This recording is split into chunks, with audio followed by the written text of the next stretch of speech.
as always, flowing from the survival scrolls. I am your gracious host, Mr. Bobby Shades. And this is... Bridget Cares. With that said, ladies and gentlemen, I present to you the demoralization of society and the wealth gap. Let's go. So, family, every time you turn on the news, you see something going down, something very harrowing, something very bothersome, something very dark and gloomy and just tiresome.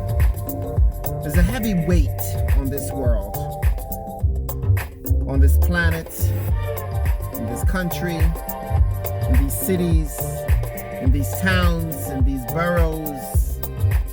It's just crazy.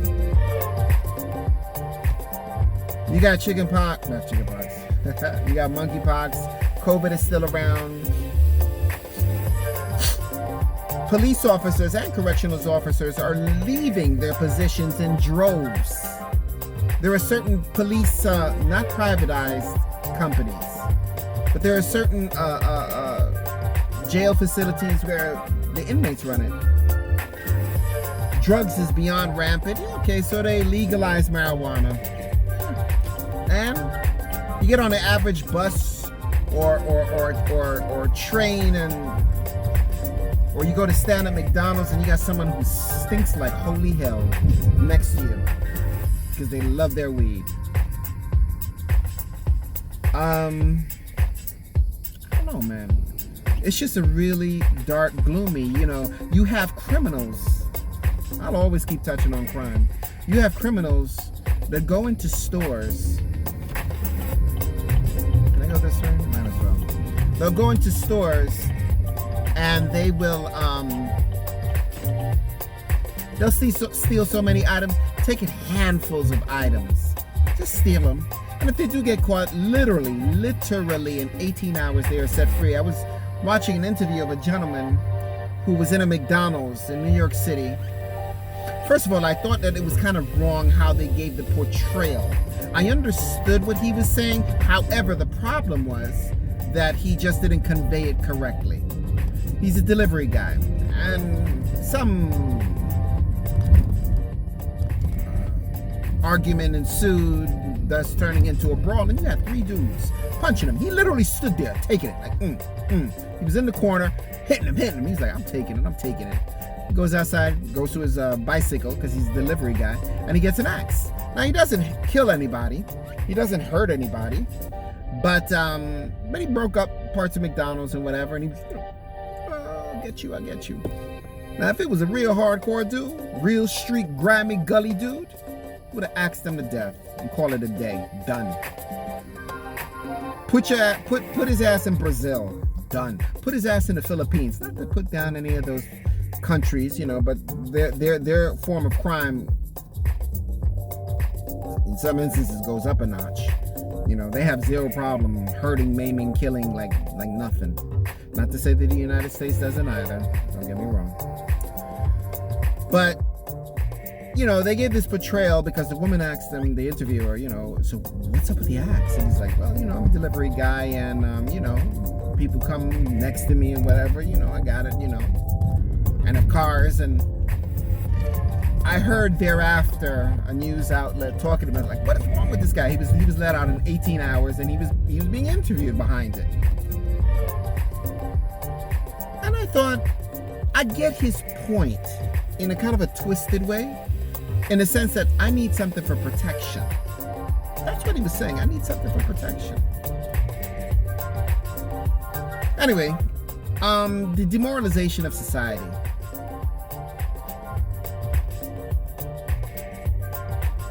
I made reference yesterday that the average American cannot address a $1,000 emergency crisis. They can't.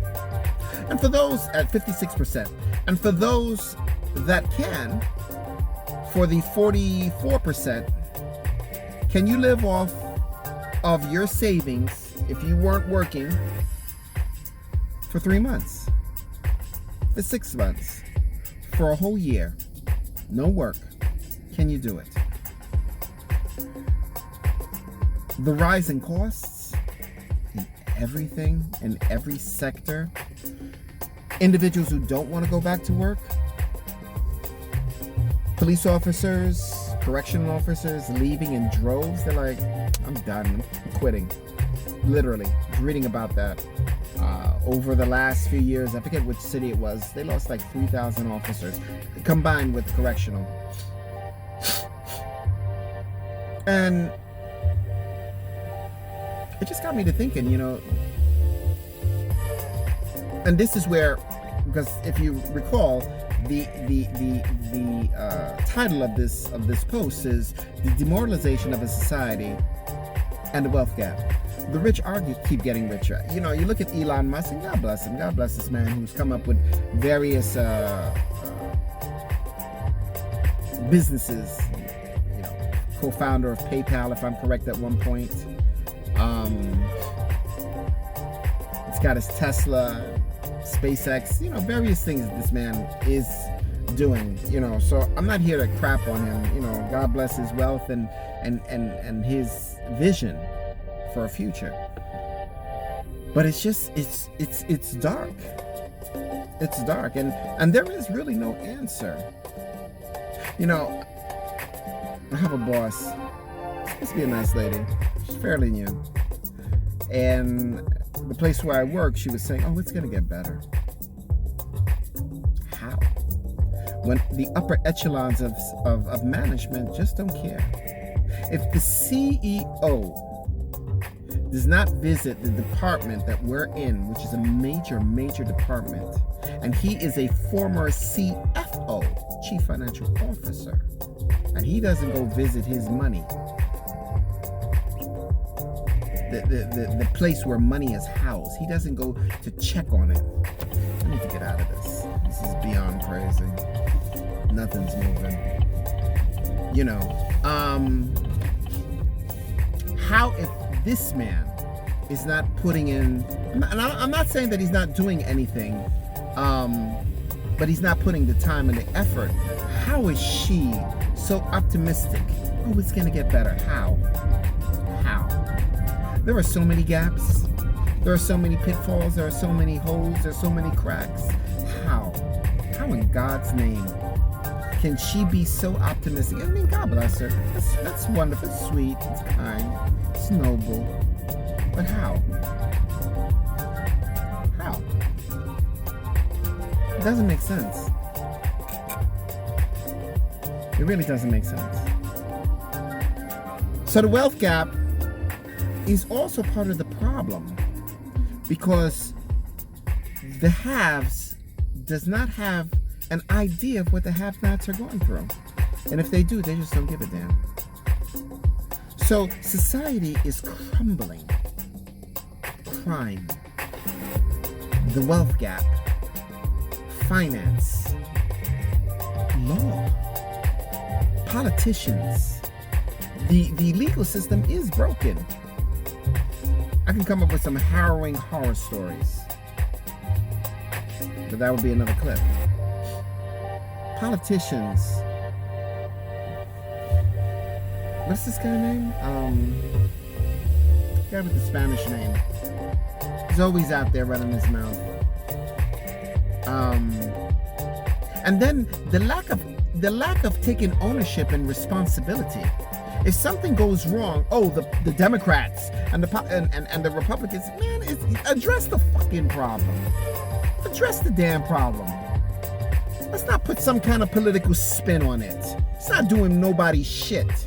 Period. Address the problem. Fix the wealth gap. Fix the pay.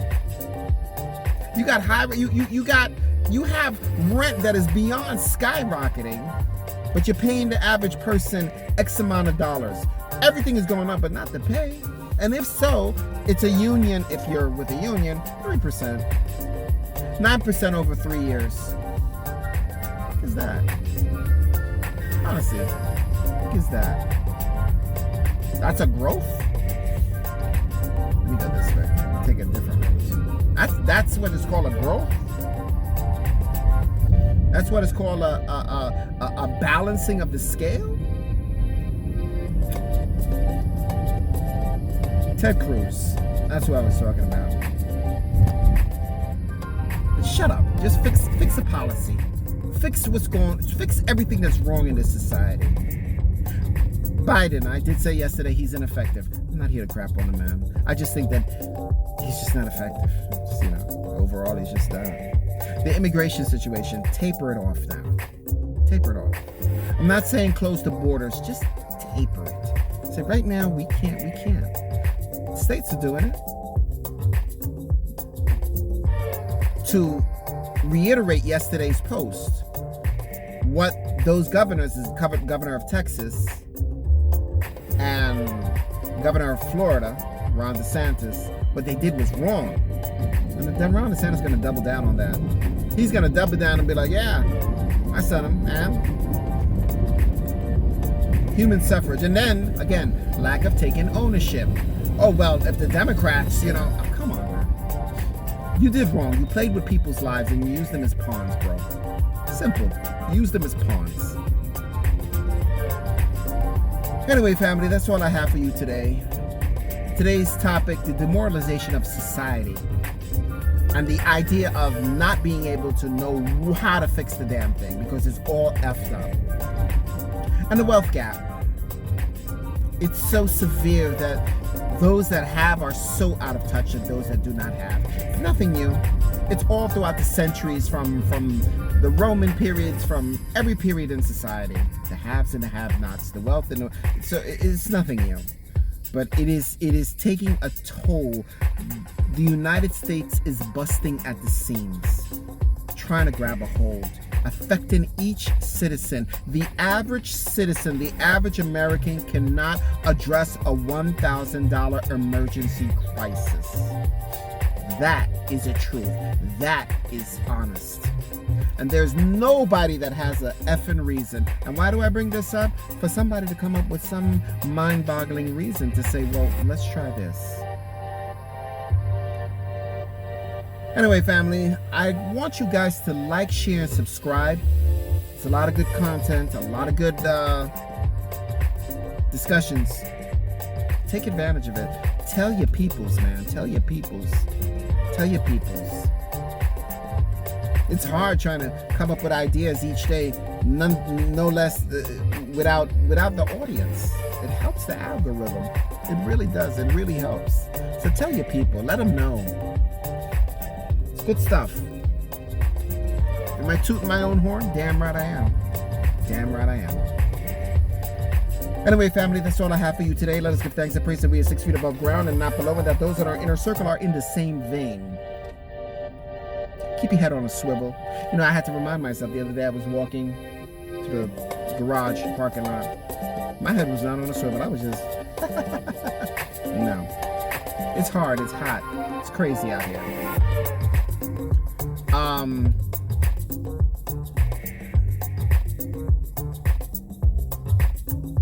It's taking a toll on people. It's taking a toll on society. It really is. My motto, my steed, my creed, my belief. Whatever you do, family, make a statement. If silence is your statement, make it loud and proud. The oxymoron, eyes wide shut. And whatever you do, family, stay lovely, stay sexy, but most of all, my Bridging Fears family, from your gracious host, the creator, the narrator of this channel, stay safe. See you guys in the next clip.